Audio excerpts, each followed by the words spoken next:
This is a picture of real fentanyl. These are sweet tarts. And if you opened up this little container of sweet tarts, it would look about the same. I mean, just last month, 2,000 pounds of fentanyl came across our border. That could kill 500 million people. We're coming into Halloween. Every mom in the country right now is worried, what if this gets into my kid's Halloween basket? If one child dies from this on Halloween, I got to tell you, we have to take action to stop this right now because parents are terrified and we have no answers. What are we supposed to do? They're going to go trick or treat. Parents have a decision to make. You don't let your kids get that candy. The days are getting shorter, the leaves are changing, the neighbors have a 12-foot skeleton in their yard, and murderous strangers are trying to kill your children. It's October in America.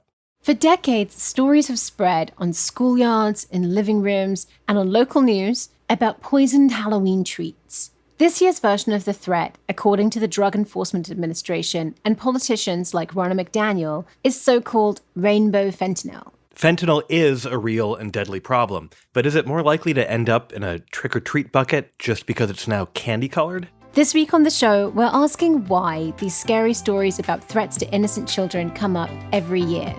I'm Laura Marsh. And I'm Alex Pareene. This is The Politics of Everything. Award-winning historian Michael D. Bess has recently published a new book, Planet in Peril. Planet in Peril describes the top 4 mega dangers facing humankind: climate change, nukes, pandemics, and artificial intelligence. This book lays out realistic solutions for solving these existential dangers and is also an enjoyable read. Order your copy and save 20% with discount code PIP20 from www.cambridge.org/planetinperil.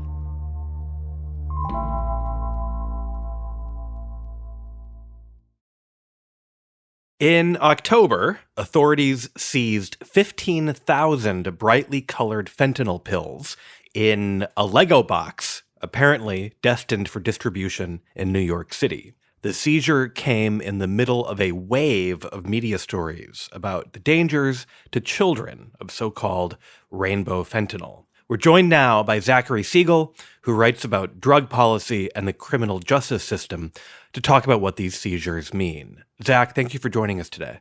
Yeah, I love the show. I'm happy to be here. Let's get to the really, really basic question here. What is fentanyl and what was seized here compared to what you might get in a hospital?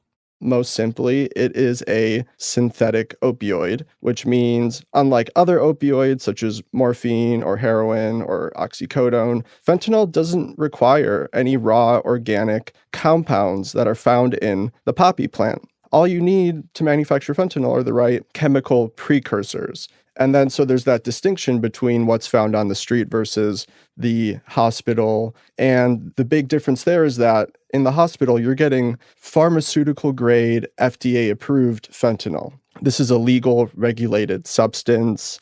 And that means people know how much to use. They know what the dose is. It's very, very safe for sedation and surgery, but it's also such a disaster on the street because nobody knows what they're getting. There's a very small window between the therapeutic dose and the lethal dose. So the situation with street fentanyl, how bad is the fentanyl situation right now? It's pretty remarkable to see how rapidly street fentanyl has just fully penetrated America's drug supply. It can only be measured in the metric tons. And so we're also dealing with staggering numbers of overdose deaths. And I think that's where things get complex because there is a genuine threat. Over 70,000 people died from drug overdoses linked to the illicit street fentanyl just last year. So it makes sense. There's a lot of concern about fentanyl, the prevalence of fentanyl, its prevalence just on the street in all kinds of drugs that could be cut into and you might not know. But I want to talk specifically about this rainbow fentanyl idea and break down the example that Alex mentioned. There's a lot of different pieces to this story. First, I want to just establish what the narrative in the news is. What are people saying about the rainbow fentanyl pills and what are they supposed to be doing? The new quote-unquote rainbow fentanyl phenomenon comes from a DEA press release where basically they said this is a new attempt by the drug cartels to lure and entice young children as new customers, to hook this younger generation of people. The whole premise was based on the fact that the pills have these kind of poppy pastel colors, that it's pink and yellow and green and blue, and they look like Skittles or something, but not really, but that's what they say. So according to the urban legend version of this / DEA narrative, children like candy, and if they see other stuff that vaguely looks like candy, they will want this and thus become addicted. The DEA has warned that traffickers might use social media to push these pills on children, and they even included a kind of guide to emojis that drug dealers might include when they're trying to, I guess, sell, ultimately, rainbow fentanyl to children. I have several questions about this. One is it that new for pills to be colored? I mean, if you have any prescriptions, you've probably got some orange pills, some blue pills, pink, yellow. This is a way people keep track of, this is the pill I take on Tuesday mornings. This is the pill I take on Fridays. This is the one I have 2 times a day. If you know anyone who's elderly, color-coded pills really, really help people keep track of all the medications they have to take. That's absolutely right. I think there's totally banal reasons why these are colored, very anodyne, and nothing really sinister behind it. I think of Benadryl. It is neon pink. Like, no one is accusing Benadryl of trying to target children with their product. It's branding. We all see a bright pink pill and we associate it with Benadryl, and that's how marketing works. Is it new for fentanyl to come in different colors, though? I mean, a year ago, would the pills all have been white? Is this actually a change in what's going out on the street? No, it really isn't. And so for a while, the fentanyl pills being seized were mostly all blue, and they were really trying to mimic and replicate a popular brand of oxycodone. The demand is for pharmaceutical pills, but those are very hard to get. And so these suppliers are filling that demand because they have so much fentanyl, they don't know what to do with it. So they're trying to sell it as counterfeit pills. Some of the emojis that the DEA is warning against they include the pill emoji, which is that makes sense, fair enough. But there's also a chocolate bar emoji, a bus emoji, and then they are claiming that the emoji code for Adderall is an A with a train next to it. So it all seems very mysterious. I'm not sure what it means. A bus and a train? What if your child is just an urbanist? Just a big mass transit fan. They just love transit, which lots of kids do. Kids are... That's true. It seems like that phenomenon of identifying something really omnipresent and attaching it to a worrying trend. It's easy to be like, oh, this is popping up at the same time as this worrying trend, but it's popping up because it's just widely used. The 2 DEA emoji codes that I love are first, a cookie means a large batch of drugs, allegedly. And then the apparent universal sign for drugs is a maple leaf for some reason. Really?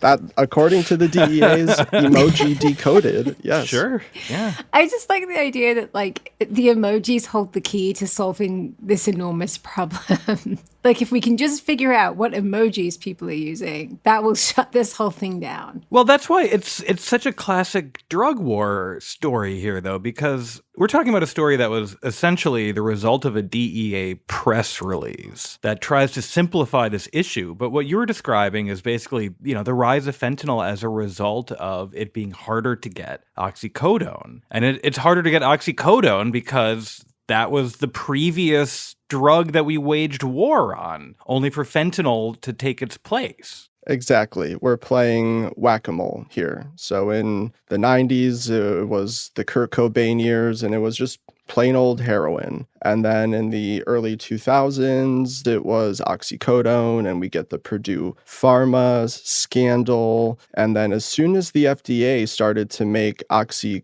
OxyContin, which is Purdue Pharma's oxycodone drug, more difficult to get, and they changed the formula. Right around 2010, it looks like in the CDC data, a nuclear bomb of heroin overdose deaths happened because everybody switched over to the illicit supply.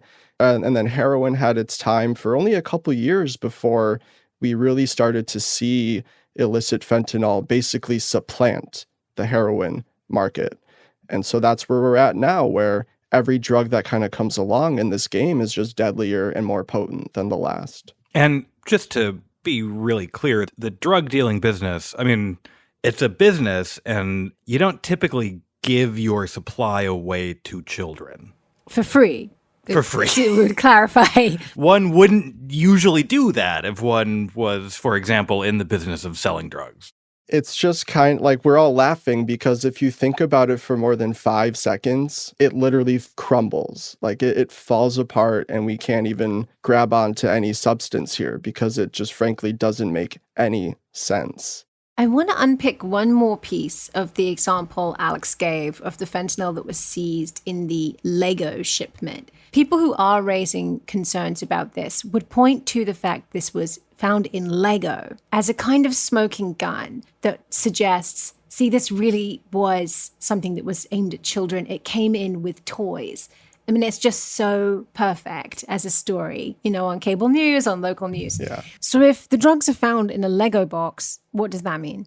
Yeah, it means that any product that is being shipped into America, it can be used to stash some fentanyl supplier's product. It is very hard to detect fentanyl because it is so compact, it's so potent, it can evade the DEA and the Border Patrol. If instead of a big bulky shipment of heroin, which has kind of a distinct smell to it, fentanyl is just a tiny package of white powder, and enough of that can be cut and broken down to really be sold in thousands, hundreds of thousands of doses, depending on the weight. That really cuts to the heart of what is so absurd about the way it's frequently spoken about by law enforcement and the media. There's this idea that the fact that it's quote unquote candy colored or that it's found near toys is evidence of some attempt to brand fentanyl as for children. But they're just selling a product that has a demand, period. There's marketing involved, I guess, but it's still just selling drugs to drug users. Exactly. And this isn't only a phenomenon with fentanyl. MDMA, ecstasy pills, they've always had some brand. And it's often like luxury brands because people in clubs might find it enjoyable that they took a Chanel pill or something. Like this has always been the case. There's Mercedes logos on MDMA pills. It's kind of the same thing. There's another part of the logic of this rainbow fentanyl panic that also has been puzzling me. Drug dealers are going to give children fentanyl, possibly pretending it's candy in order to get them hooked. That seems to be one of the fears out there in the media narrative. But at the same time, we're told that just touching fentanyl, it's so deadly that could be enough to kill you. Yeah, police officers are dropping left and right. So how do those two things fit together? How can you get someone hooked secretly by giving them fentanyl while also insisting that just being near it is so dangerous that it could even cause death? That question really gets at, I think, the kind of irreconcilable tensions at work here. It's hard not to look at everything happening about fentanyl right in the run-up to the midterm election, where we have these warring sides fighting over crime, there's civil unrest, and it seems like fentanyl kind of is this container to hold all these societal fears and anxieties. It's kind of like there's fentanyl, the real drug that too many people are dying of. But then there's fentanyl, the subject, the symbol, the media story, which is almost a different beast entirely. Exactly. That's a really good way to put it. Zach, thank you so much for talking to us today. It was great. Thanks for having me on. Read Zachary Siegel's latest article for The New Republic. Police are repeating the drug war's dark history in the fentanyl era at newrepublic.com. After the break, we'll be back to talk about how the rainbow fentanyl panic fits into a long history of fears about poisoned treats on Halloween. This podcast is sponsored by NYU Press. After decades of protests by Black activists, more Americans than ever are reconsidering the role of the justice system in their own lives. In our Redefining Justice collection, you'll hear from the activists, lawyers, and policymakers who are asking themselves what justice should look like in 2022. Of course, there's no one answer to that question. Some advocate for the abolition of policing, while others suggest unique reforms.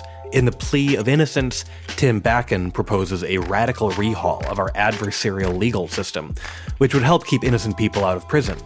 Other titles allow you to hear directly from those caught inside the carceral system. In each book, you'll discover a new side of the multifaceted issue that has defined our political landscape. Get 30% off and free shipping on all titles when you input code JUSTICE-FM at checkout on nyupress.org.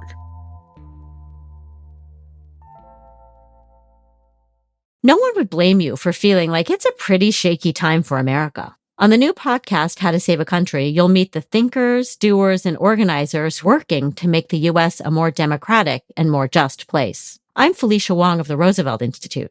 Join me and my co-host, Michael Tomasky of the New Republic, as we bring you the good news and the big ideas that point to a less fractured, more stable, more equal future. How to Save a Country. Listen and subscribe on Apple Podcasts. We've been talking about so-called rainbow fentanyl, brightly colored fentanyl pills, and the fear that drug cartels are using it to target kids, especially on Halloween. The sociologist Joel Best has been studying fears of poisoned or contaminated Halloween candy for several decades. He calls the idea that strangers are deliberately handing out dangerous substances or items like razor blades Halloween sadism. And he's tried to track down cases of it actually happening. He wrote a paper on his findings in 1985, and he's been updating that paper ever since. Joel, you've been studying fears about Halloween sadism since the 1980s. When did this all start? Well, trick-or-treating is not as old as you think it is. Trick-or-treating really becomes widespread after the Second World War, and it's sort of an anti-delinquency measure. Mm-hmm. Right away, I've had people tell me that people a little older than I am, that they heard people would heat pennies in skillets and pour them into the outstretched hands of trick-or-treaters. That would be a story from the late 40s or early 50s. So almost as soon as trick-or-treating becomes widespread, it's there. Wow. You described trick-or-treating as an anti-delinquency measure. What does that mean? What were they trying to stop kids doing on Halloween? In the good old days, in the first half of the 20th century, I mean, Halloween, there was never one way to celebrate Halloween, but Halloween was often celebrated by adolescent boys who would go out and commit acts of vandalism. The prototypical example, which isn't very realistic today, is tipping over outhouses and doing things like that. So there were people who were always complaining that this was out of control. So some communities very deliberately said, okay, this is what we're going to do for Halloween. Halloween is going to be something that's done on a particular day at a particular hour. Children are going to walk from house to house in costumes. Householders will give them treats, and it was intended to make it more of a domestic thing. The whole family was involved. Littler kids were involved. The older kids were expected to behave themselves. So there was this effort to make it more orderly by having trick-or-treating, but the fears of something bad happening went back to the very beginning. You started studying this in 1985. What did you find? Oh, well, I looked at press coverage going back 25 years, and at that moment it was 1958. It seemed to me that it was very unlikely that this was happening. So I figured, the news would cover it. And I looked at the three biggest papers in the three biggest metro areas, the New York Times, the LA Times, and the Chicago Tribune. And I couldn't find any evidence of any child having been killed or seriously hurt by a contaminated treat picked up in the course of trick-or-treating. So what you see in the press is lots of stories about this, but they're all warnings and reports of concerns being raised. Yeah, you see very, very few stories. I've only found, maybe 150 stories since 1958 where they specify a town and they specify how the treat was contaminated. And virtually all of these stories say, fortunately, nobody was hurt. Yeah. So there just isn't any evidence that this is happening. This is a folktale. It's a contemporary legend. Everybody's heard this story. Like the National Safety Council and so on will put out lists of Halloween treats. You make sure your kid can see through the mask, don't have a costume your kid can trip over, and be sure and check the treats. What kinds of things are they warning against? I mean, what typically are people worrying about popping up in the trick-or-treat basket? Well, I think the theory is that there could be some sort of poison or drugs or sharp objects. Yeah, I mean, I grew up with the razor blades and apples story, like we all kind of grew up with that. But I think some of the very few examples of this are kids doing pranks, or in one really tragic incident, a father poisoning his own child, right? Yeah, I think Ronald O'Brien, who is the guy that did that, I think he heard these stories and he thought, oh, there are lots of these. I will commit the perfect crime. I will poison my own child and no one will ever suspect me because there are all these maniacs out there poisoning kids. And in fact, the police actually fell for it for about 2 days. And then they discovered that O'Brien had taken out a life insurance policy on his son and had purchased some poison. And, he was arrested, tried, convicted, and it being Texas, he was executed. But I think that speaks to something really interesting about the hold that these fears have on our psyche or in our culture. Is that we want to sort of externalize the danger to children while, and I think in a lot of cases minimizing the danger that comes from the everyday or from at home. Sure. Yeah. Halloween is the most dangerous holiday of the year in terms of emergency room admissions for children. And the reason is that we send tens of millions of kids out into the dark one night a year, and they get hit by cars and they trip over their costumes and they stumble over the curb and they wind up getting injured. They are not showing up in the emergency room poisoned. Do you see any changes in the way this story is constructed over the years? Like, does it reflect specific things that people are scared of at that moment? What happens is it reflects recent news, usually September crime stories of one sort or another. And there are really 5 examples of this. In 1982, there were the Tylenol poisonings, which occurred in September. And that led to a lot of worried commentary about what would happen. In 2001, in the aftermath of 9/11, there were a number of rumors about terrorists plotting something for Halloween. In 2014, which was the first year that Colorado had legal outlets for recreational marijuana, the Denver police released a video saying that you need to be very careful because these edible candies look like regular candies. And everybody got very excited about that. And then a couple of years ago, there was a case where there were a couple of people who had died vaping with THC-infused black market canisters, okay? And that was a big story, THC lethal. And then the police in Pennsylvania arrested somebody. They confiscated some edible marijuana, which would not have been legal in Pennsylvania at that time. So it obviously been brought in from out of state. And it had, was prominently labeled as containing THC. And those two stories were kind of coupled into a fear that there was going to be THC poisoning, which of course didn't happen. And then this year, of course, we've got rainbow fentanyl. Why do you think this idea endures? Why does it have such staying power? It just seems to circulate among people. There are a couple things going on. One is that it's a great story. We like to worry about vulnerable children, and it's a vulnerable child story.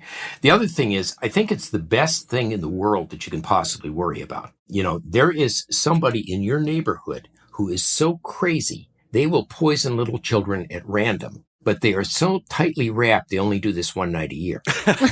Yeah, you can manage trick-or-treating however you want to manage it. You can tell your kids they can't go trick-or-treating. They can go to the mall. They have to go with you. You can only go to the houses of people you know. You can trunk-or-treat in the church parking lot, whatever you think you need to do to keep your kids safe. And then November 1st, the family gathers around the breakfast table, and you count noses, and everybody's there, and you can go, we don't have to worry about that for another 364 days. It's a great thing to be worried about. It's a very manageable fear. It's completely manageable. Yeah, a very manageable fear. Absolutely. Yeah.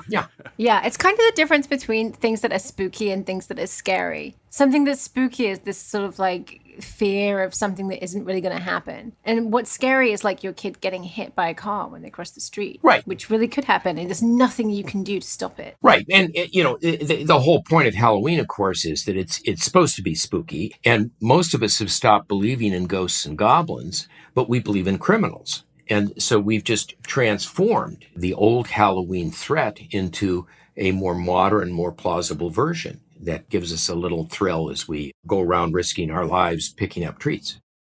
Joel Best is the author of numerous books, including Damned Lies and Statistics, Untangling Numbers from the Media, Politicians, and Activists. Seen in light of urban legends about Halloween sadism, the story of rainbow fentanyl, as illogical as it is, makes a certain kind of sense. It channels anxieties about larger societal problems into a manageable fear with simple solutions. But there's another piece of this. After the break, we'll be back to talk about how the myth of rainbow fentanyl serves politicians and the news media.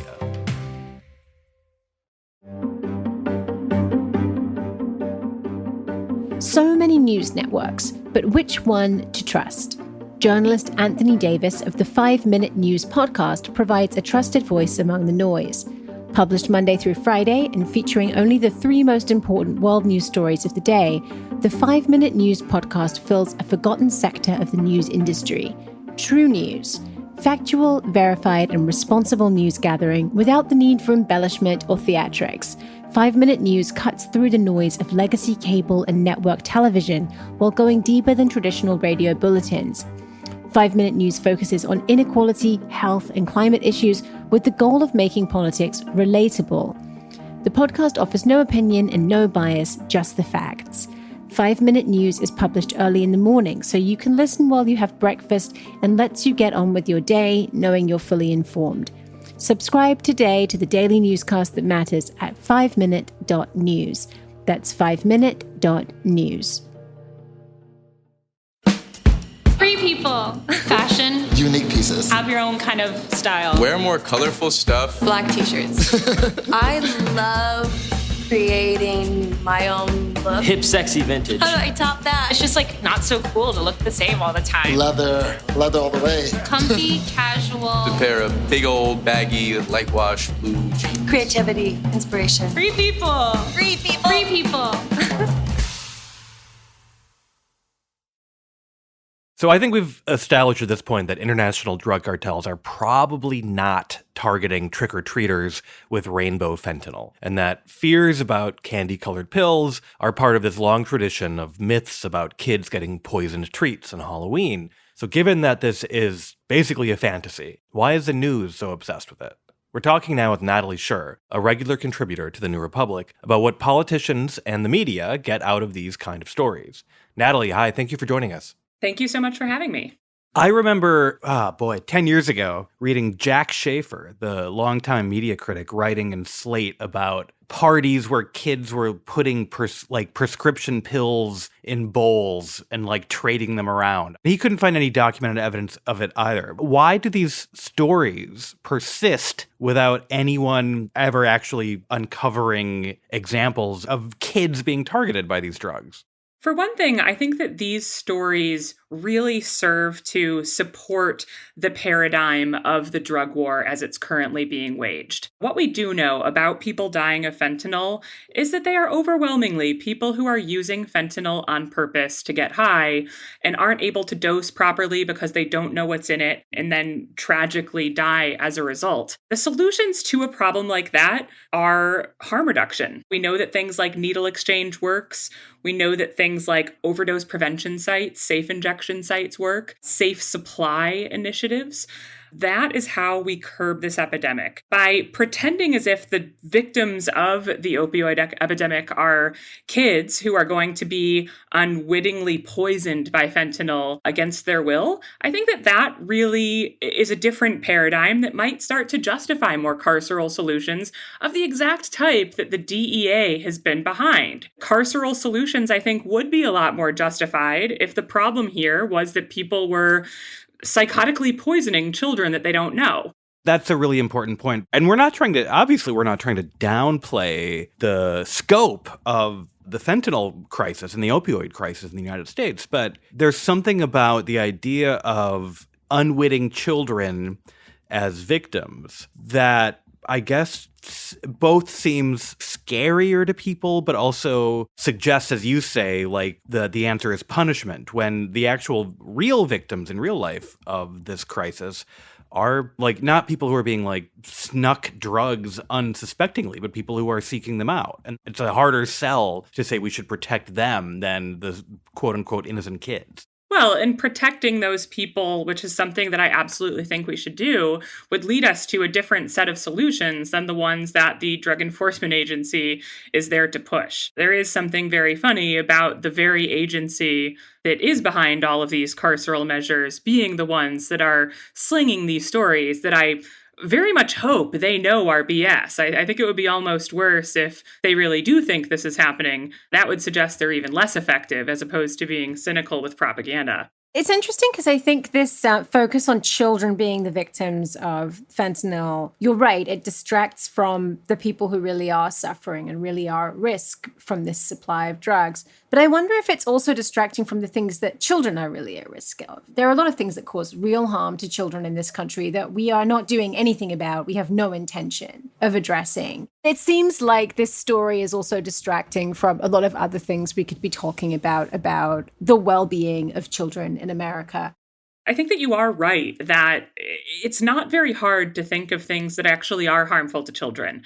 It's not even hard to think of ways that the fentanyl crisis itself is harmful to children. A lot of the carceral measures that hurt people who use drugs, the primary victims of the fentanyl crisis, are also hurting their children. There are a whole lot of children whose parents are incarcerated for drug-related offenses when, their lives would be better with more materially, socially. Parents who do overdose and, become very disabled or die, who would have benefited from things like safe supply needle exchanges, overdose prevention centers in their communities. Children are victims of the fentanyl crisis and the way it's being handled. And I think that looking at those things instead of imagined crises of rainbow-colored fentanyl that is trying to hook them years before they can afford to buy their own drugs would probably be a better use of everyone's time. Yeah, I think we've gotten at this point in a few different ways, but there's something for the U.S. psyche, for the media, for politicians, there's something appealing about these sorts of crises that you can blame on an outsider, you can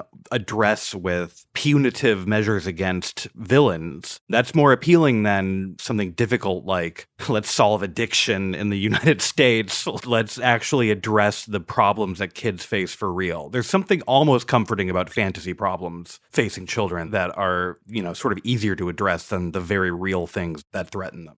Yeah, I think on a very basic level, panic about children does get eyeballs. I think another much more cynical thing to point out whenever there's Halloween panic afoot, I think it's the fact that local outlets especially are looking for Halloween content. Mm-hmm. Wow. Everyone's got to have holiday pegged content. And a story like this not only crosses off your holiday content box, but also makes you feel like you're, doing some sort of public service. I was just looking around to see who was the first person this year that had associated the rainbow fentanyl thing specifically with Halloween, because the DEA had their press release about rainbow fentanyl and there were warnings about that. But it seems like the origin this year of the story that the rainbow fentanyl will be in Halloween trick-or-treating just came from a couple of outlets reporting the DEA had issued this press release in the month of October. And so it was phrased as ahead of Halloween.